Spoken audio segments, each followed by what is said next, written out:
În 1912, John Jacob Astor era cel mai bogat pasager de pe Titanic, cel mai bogat om din America, 87 de milioane de dolari, miliarde în banii noștri de astăzi.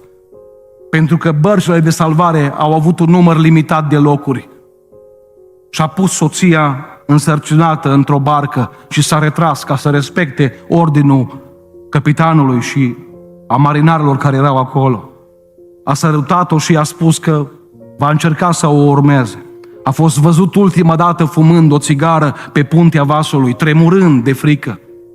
Toți banii din lume, 87 de milioane de dolari, nu i-au putut cumpăra un singur loc într-o barcă de salvare. De ce? Pentru că până la urmă Oceanul Atlantic n-a făcut diferența între bogat și sărac. Nici moartea nu face asta. Singura barcă de salvare care contează cu adevărat este Iisus Hristos.